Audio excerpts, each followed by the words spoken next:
Hi, this is Yusuf Toropov again with the second in a series of, I'm sure, many discussions about Todd Field's remarkable screenplay for Tar and how it was influenced by Ernest Hemingway's Iceberg theory.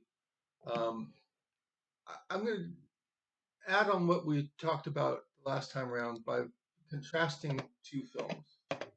Um, and by giving you a word that will help you make sense of what I mean when I talk about iceberg theory as it relates to screenwriting. And that word is spoon-fed. And the two films I want to draw your attention to are one, the 2022 drama Tar, which is the main subject of all the videos, and the other one being the adventure film La Palma. I'm not sure what year it came out, but it's other end of the spectrum. It's a drama about a tsunami. It's a disaster movie, La Palma is.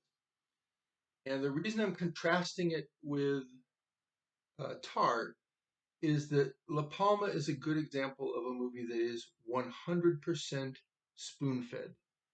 It's not bad, it's just a style of writing. I suspect if you were going to choose which is the more financially rewarding style of writing, spoon fed is probably the way to go. I don't like it. I don't like watching it, I don't like writing it that way. But by spoon fed, I mean the audience doesn't have to really think very much. Um, there's no lingering unanswered questions. All of the character arcs, they don't pose any questions that they don't actually answer. And not only that, but it's very, in this particular case with La Palma, it's kind of spectacle driven. It's CGI. There's a lot of special effects. There's a lot of amazing images of incoming tsunamis and people coping with disaster. Everything's on the surface. And all the takeaways are very clear. And then on the other end of that spectrum, you've got a film like Tar, which I would argue is 0% spoon fed, meaning the audience has to constantly think and question and actively engage throughout the story. The first time you watch this film is not enough. The first time you watch this film, it's likely to be a little confusing in a good way, because there are questions being posed without clear answers, and because there are uh, scenes that in other forms of spoon-fed writing would require a clear setup. And I'll just give you a tiny example of what I'm talking about there. In the very early going in Tar, before the film even starts, we hear audio of Lydia Tarr, this fictional conductor, uh, at a recording session with what sounds like some sort of Aboriginal tribeswoman from some undeveloped country singing a tribal song, some really beautiful tribal song. But she's doing this at the direction of Lydia Tarr, whom we haven't seen yet, and Lydia Tarr is coaching her briefly on how to deliver this song. Now, that scene comes from a period in Lydia Tarr's life that is incredibly important, um, but we have no way of knowing that as the film begins. We have no way of knowing exactly how uh, critical this period, it turns out she's in South America someplace, what's going on during this trip, and why it's important that she's talking to this Aboriginal singer.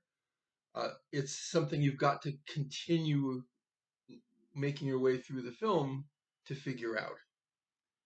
On the other hand, everything in La Palma, if there's a question posed, it's not going to be more than 30 seconds, 90 seconds, 2 minutes, 3 minutes before you get the answer to that question.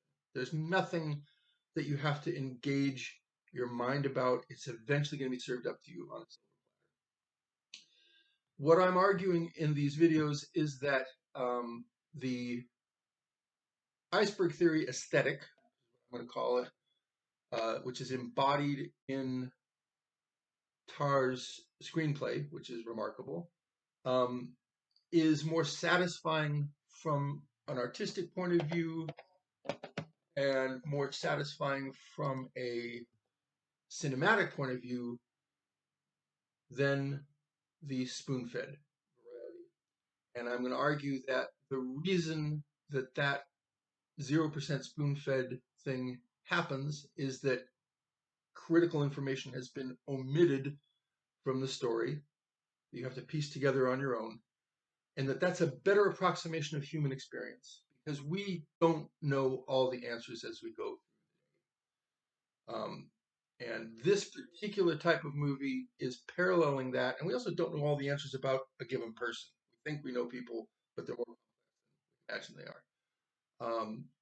So what I'm proposing is that we go page by page through the screenplay. It's about 110 pages long of Tar together, and we're going to be spending quite a lot of time on this. Believe it or not, you can spend multiple sessions like this on a single page because of all the work that's gone into it. And that's what I'm going to be covering in future videos. The other thing I want to say is that I've held off doing any real substantial description of the plot in Todd Field's Tar because I wanted to give people who are following the series the chance to watch it so there are no spoilers.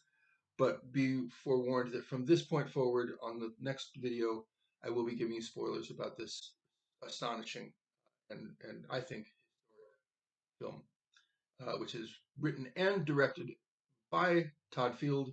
That's one of the things we're going to be looking at is some of the interesting divergences between the screenplay he writes and the film. So we can compare those. The script is very, very close to what happens on the screen, but it's not final. You can see him writing as he's creating. That's it for today, and I will tune in, who knows, a couple, 3 days from now with the next installment of examination of Todd Field's screenplay for Tar via the Iceberg.